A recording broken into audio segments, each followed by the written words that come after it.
Estamos de vuelta en CNN AM y durante los últimos días, han surgido algunos llamados para que el gobierno evalúe un cambio de gabinete, esto en materia política, y en medio de la caída de la aprobación se han registrado también algunas encuestas. Vamos a conversar sobre este y otros temas con el presidente de la Cámara de Diputados, Raúl Soto, que ya está en contacto con nosotros. ¿Cómo está, diputado? Buenos días. Hola, Fresia, muy buenos días. Gracias a CNN por la invitación y saludo a todos quienes nos ven. Gracias a usted también por estar con nosotros tempranito. Bueno, comenzar con el estado de excepción que fue aprobado. En 2 semanas más vamos a tener que ver un debate similar en un contexto distinto, ojalá. Diputado, primero, ¿usted va a estar por seguir aprobando estos estados de excepción, acotado como algunos cuestionan? Por supuesto, yo creo que el estado de excepción en la macrozona sur ya se ha tornado una necesidad. Creo que las cifras hablan de que efectivamente han bajado los hechos de violencia, las situaciones delictuales y también los atentados terroristas en la Araucanía y Biobío a propósito del resguardo de las rutas que están realizando las Fuerzas Armadas en relación, ¿verdad?, a la facultad que le otorgan a través de este estado de excepción que se ha denominado acotado. Y creo que eso es razón suficiente para actuar con responsabilidad política, dejando las complejidades y las visiones políticas propias de lado y pensando en los habitantes y las familias que viven en la Araucanía y Biobío. ¿Que se ha acotado para usted es un problema? ¿Para usted es un tema de debate? Bueno, a mí me gustaría efectivamente que se ampliara, que se eliminara el carácter acotado o focalizado, como se ha dicho en los últimos días, y empezáramos a hablar de un estado de excepción con todas sus letras, donde las Fuerzas Armadas puedan resguardar no solamente las principales rutas, también las rutas secundarias, terciarias, ¿verdad?, territorios que puedan estar efectivamente también bajo amenaza, infraestructura crítica. Así lo hemos escuchado además de las autoridades regionales, los gobernadores de la Araucanía y Biobío en diversas entrevistas, alcaldes, ¿verdad?, parlamentarios de distintos sectores de la zona. Yo creo que hay que escuchar a quienes viven allí la realidad día a día de la conflictividad en la Araucanía y Biobío, dejar los complejos ideológicos y las trincheras de lado y pensar en la seguridad y el resguardo de las personas que allí habitan. Si hoy día las cifras nos dan cuenta de que el estado acotado ha servido para contener la conflictividad en la zona, bueno, si eso lo ampliamos con mayores facultades y a otros territorios de una forma bien coordinada y bien efectiva, esas cifras podrían incluso mejorar y por tanto podría mejorar también la sensación de seguridad del Estado en la zona, ¿verdad? La presencia del Estado en la zona. Y eso es muy importante, a mí me gustaría que eso ocurriera. Ahora, de ahí a que porque no nos concede eso el gobierno, algunos estén pretendiendo que no se den más estados de excepción, eso a mí me parece una irresponsabilidad, porque efectivamente la consecuencia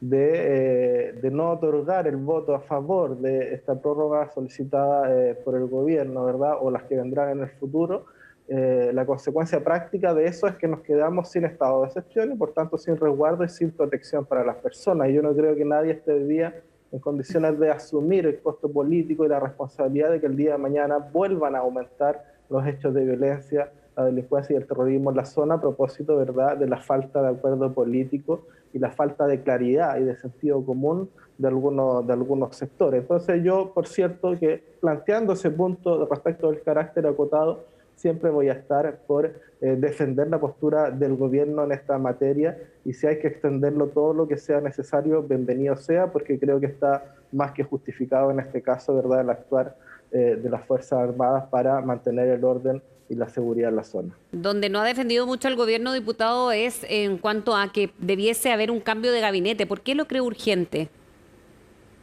No se trata de defender o no al gobierno, Grecia. Yo creo que hay que salir un poco de las visiones tuiteras de la vida y de la política. Estas visiones a veces un poco binarias donde nos dividimos entre buenos y malos, en blanco y negro, entre quienes le golpean la espalda al gobierno y le dicen que está todo perfecto, todo bien, o de lo contrario somos enemigos, ¿verdad? ¿Pero cree La usted vida, que los pero errores o las encuestas o la- sondeos, diputado, ameritan un cambio de gabinete pronto? la- Porque siempre hay cambio de la- gabinete. El tema es cuándo. sí, pero la vida es un poquito más compleja que eso, Frecia, y la política también. Yo, en mi rol de presidente de la Cámara de Diputados, la verdad que ayudo al gobierno todos los días, en muchas gestiones, no solamente en poner sus proyectos con rapidez y celeridad en las tablas de la Cámara de Diputados, sino que articulando, construyendo acuerdos, como lo hicimos ayer en el estado de excepción para que se pudiera aprobar, como lo hemos hecho en distintas acciones de fiscalización, donde hemos tenido que también actuar en función de los intereses del gobierno, y lo voy a seguir haciendo de buena fe, de buena voluntad, porque soy un parlamentario oficialista y quiero que a este gobierno le vaya bien, porque si le va bien a Chile le va bien. Pero ¿Diputado? creo que es malo ¿Mm? rodearse de excesiva autocomplacencia, ¿verdad? Yo creo que la autocomplacencia, en el sentido de terminar finalmente en una especie de burbuja donde nos decimos que sí a todo y donde creemos que todo está funcionando bien y perfecto, nos impide ver la realidad, ¿verdad? Y Eso ahora, parece ser que diputado, se con la... transforma en una especie de microclima. con Yo lo que he la... dicho, bueno, hay Ujú. cosas que se han hecho mal, Frecia, hay cosas que corregir, eh, y mi pregunta fue, bueno, ¿es el momento? Todos los gobiernos tienen que evaluar, ¿verdad?, permanentemente a sus gabinetes. Eso es parte de las prerrogativas de todo gobierno. Todo gobierno hace cambios de gabinete. Entonces no entiendo por qué algunos se sorprenden de que este gobierno y el presidente Gabriel Boric también tenga que hacerlo.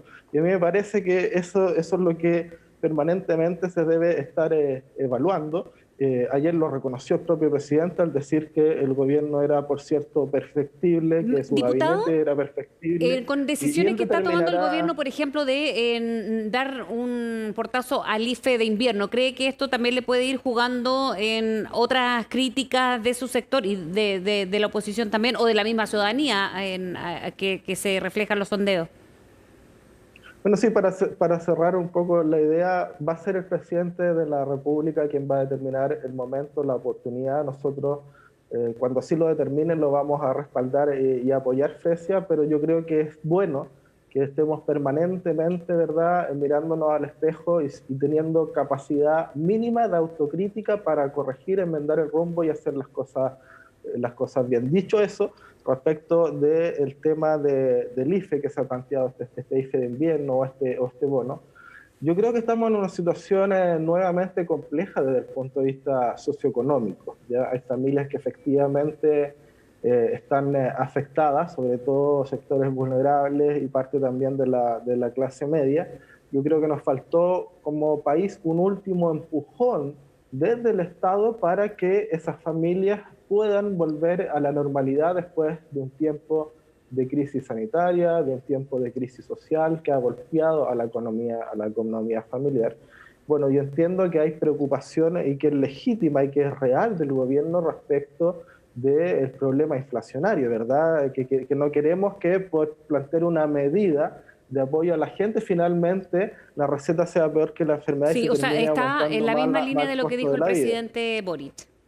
Exactamente, pero yo sí creo que hay que ver una alternativa. O sea, el gobierno no puede decir que no y no plantear ninguna alternativa. Hay que ir en ayuda de las familias que lo necesitan en estos momentos desde el Estado. Y si se están negando a un IFE, que a mí me gustaría que se rediscutiera y se reabriera esa posibilidad, al menos yo creo que podríamos avanzar, por ejemplo, en alguna especie de transferencia vía voucher o vía tarjeta para alimentos. Yo creo que la crisis que se nos va a venir y va a ser muy importante es una crisis alimentaria en este país, a propósito también de una serie de contingencias en el mundo que nos van a afectar desde esa perspectiva y que tiene que ver también con esos elementos externos y con el problema, ¿verdad?, de alto costo de la vida y la falta de poder adquisitivo de las personas en nuestro país. Ujú. Y hace tiempo que estuvimos discutiendo en Chile la posibilidad de contar, ¿verdad?, con una tarjeta de alimentos, con un voucher, donde el Estado le pueda transferir recursos para esos efectos a las familias que lo requieran. Que Yo lo- creo que hay otras alternativas que se pueden ver De lo contrario, ver cómo, ¿verdad?, reabrimos el debate respecto de un IFE o un bono de invierno con ciertas características que permitan mitigar, por cierto, los efectos también en la macroeconomía, pero no hay que cerrar la puerta, muy por el contrario, hay que abrir todas las posibilidades y poner todas Bien, las alternativas sobre la mesa para ver cómo ayudamos a la gente en estos momentos. bien, diputado. Muchísimas gracias por haber estado con nosotros. Que tenga buen día. Muchas gracias, Frecia. Muy buen día, que esté bien. Igualmente.